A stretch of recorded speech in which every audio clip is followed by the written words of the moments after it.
Before coming to the substance of our statement today, I think we need to make an institutional clarification. We note with concern that an attempt is being made to present to the Security Council a supposed representative of civil society, a person whose public career trajectory bears the hallmarks of sustained funding from foreign governments and transnational corporations. This has been the case for years, as well as participation in processes of political destabilization and the promotion of institutional breakdown in her own country.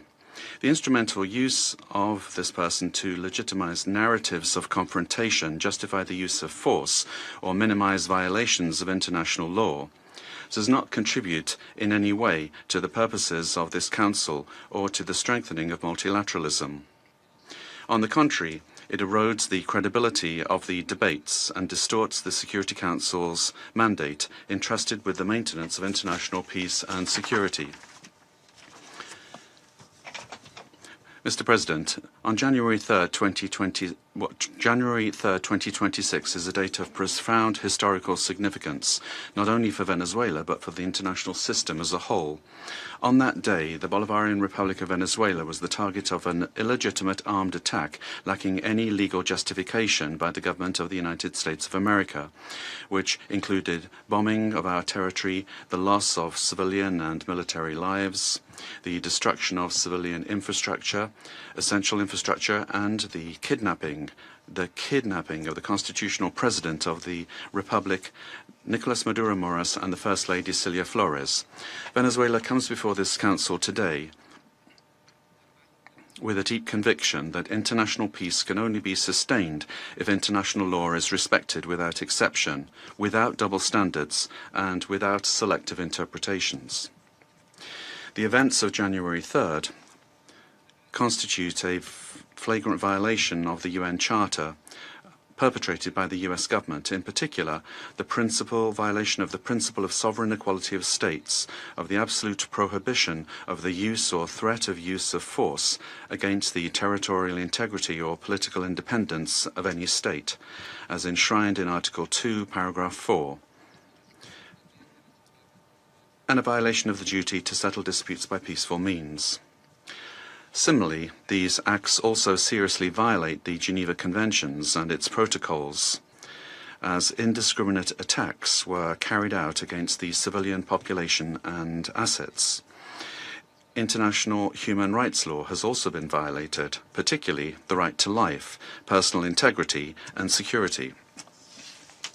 Of particular seriousness is the kidnapping of the President of the Republic by the government of the United States of America, which constitutes a direct violation of an essential norm of the international legal order, namely the personal immunity of heads of state in office.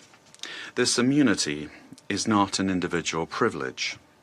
It is an institutional guarantee that protects the sovereignty of states and the stability of the international system. Its disregard not only affects Venezuela, but also sets an extremely dangerous precedent for all states represented in this chamber, regardless of their size, power, or alliances. Mr. President, General Assembly Resolution 3314 clearly defines as an act of aggression the bombing of the territory of one state by the armed forces of another state, as well as the invasion or occupation, even without formal annexation. The events we are denouncing here unequivocally fit this definition. In 2004, the International Court of Justice affirmed that occupation exists when a state exercises effective control, even without formal annexation or the continuous presence of troops. Security Council Resolution 242, for its part, emphasizes that the acquisition of territory by force is inadmissible, while General Assembly Resolution 2625 establishes that the territory of a state shall not be subject to military occupation as a result of the use of force in contravention of the UN Charter. Allowing such acts to go without an effective answer would amount to normalizing the replacement of law by might, while eroding the very foundations of the collective security system. Today, it is not only Venezuela's sovereignty that is at stake, the credibility of international law, the authority of this organization, and the validity of the principle that no state can set itself up as a judge, party, and executor of the world order are also at stake. Mr. President, we cannot ignore a central element of this U.S. aggression. Venezuela is the victim of these attacks because of its natural resources. Our country's oil, energy, strategic resources, and geopolitical position have historically been factors of greed and external pressure. When force is used to control resources, impose governments, or redesign states, we are faced with a logic that harks back to the worst practices of colonialism and neocolonialism. Accepting such a logic would mean to open the door to a deeply unstable world in which countries with greater military capacities can decide by force the political and economic destinies of other states. This scenario not only threatens Venezuela, it threatens international peace and security as a whole. If the kidnapping of a head of state, the bombing of a sovereign country, and the open threat of further armed action are tolerated or downplayed, the message sent to the world is a devastating one, namely that the law is optional and that force is the true arbiter of international relations. Venezuela firmly believes in diplomacy, dialogue, and peaceful coexistence among nations. That has always been our historical position, and it remains so today, even in the face of an aggression of this magnitude. It is precisely that commitment to peace, the one that was violated on the 3rd of January. Therefore, Venezuela urges this Security Council to fully assume its responsibility and to act in accordance with the mandate conferred upon it by the Charter of the United Nations. In that regard, we request, A, that the government of the United States of America be demanded to fully respect the immunities of President Nicolas Maduro and First Lady Celia Flores, as well as their immediate release and safe return to Venezuela. 2, that the use of force against the Bolivarian Republic of Venezuela be clearly and unequivocally condemned.